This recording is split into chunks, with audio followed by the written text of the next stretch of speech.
Ms. Shanahan for the next 7 minutes.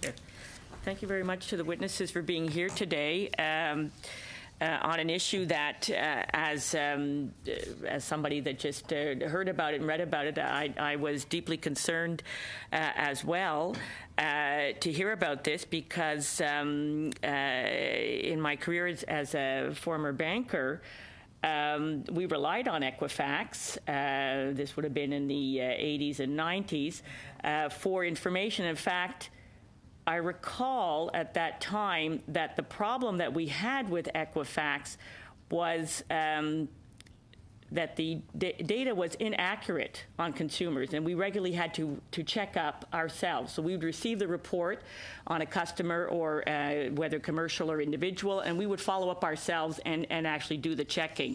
And then it came out not too long afterwards that consumers themselves were discovering that their records were inaccurate. And indeed, and correct me if I'm wrong, is that not when there was a court judgment saying that consumers had the right to see their information? Because I know as a banker, I was not allowed to provide customers with their information because it was a service that was sold between Equifax and businesses, including the banks, and had nothing to do at that time.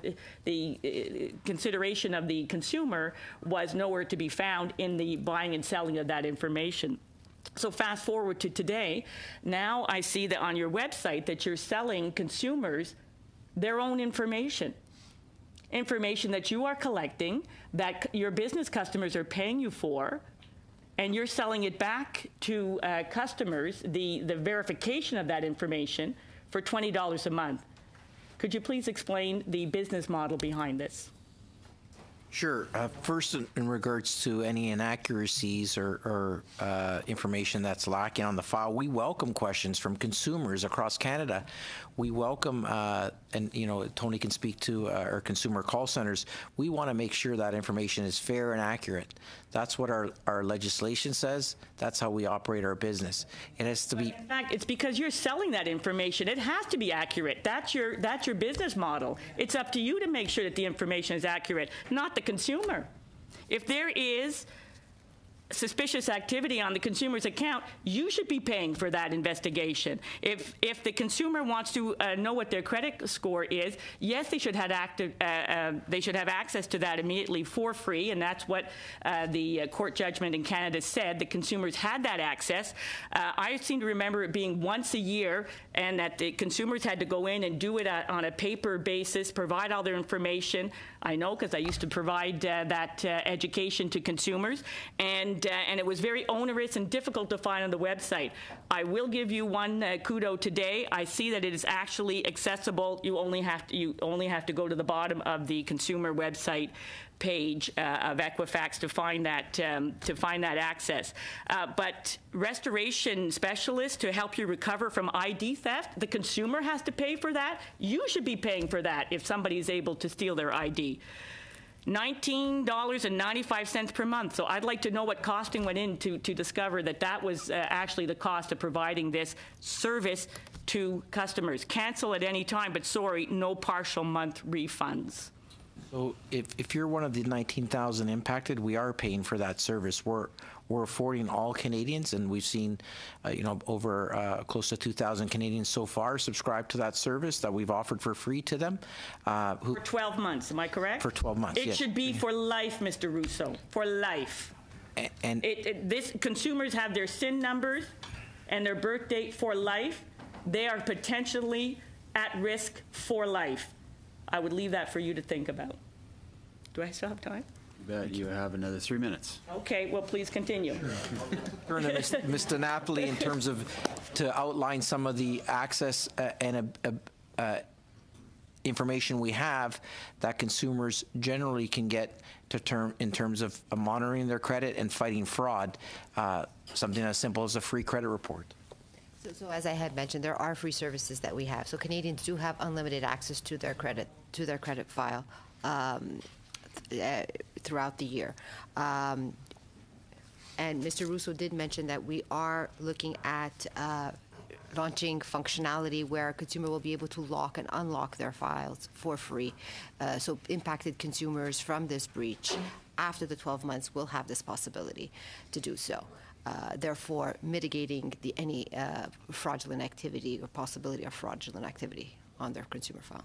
Could you explain to me, so I didn't catch that, is that having to do with the locking and unlocking? I would like to learn more about that service that you're looking at providing to consumers free of charge. And so what does that mean, and what will that, how will that help people protect themselves? Yeah, so similar to our U.S. Consumer offering in terms of, you heard from our interim CEO, Paulino Barros, offering at the end of January, this service where consumers will have greater control of their information. So, for example, if I have a mobile device and I want to lock my credit file, the functionality would be that until I unlock it, a bank, a car leasing company, a landlord could not access that information. If I'm applying for credit, I can do it at my fingertips, easy, in seconds, to turn it back on so a bank can access and adjudicate me for credit, because I'm the individual who wants that credit. Example of how that would be used if you lose your wallet, for example, because it's not so much that you want to stop your own landlord from accessing it, and assuming that you actually want to, take out that lease. It's not the people that you want to access that you want to stop from accessing. It's the people you don't want accessing that account. So how does it protect? So that functionality would allow you in the future to be at the bank and to be able at your fingertips to unlock that functionality. So at this one instance, I'm going to unlock it for the bank to adjudicate me for my car lease or my loan. At the same time, there's features in terms of that you've heard in the U.S. where they have a credit freeze where it's frozen.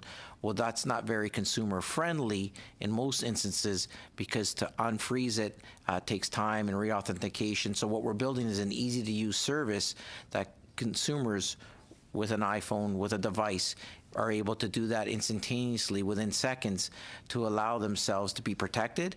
And then at the time when they're at the institution seeking credit, unlock it for that one transaction and then turn the switch back on to lock it. So they'll have that control at their fingertips. It sounds like there's some potential there for protecting people. But again, I come back to the integrity of the data. You buy and sell that data. It's for you to protect that data. It's your cost to protect that data. If you need to charge somebody, charge the businesses, the financial institutions that use that data to charge themselves 24% on a credit card. Thank you, Ms. Shanahan. Thank you. Next up, Mr. Kent.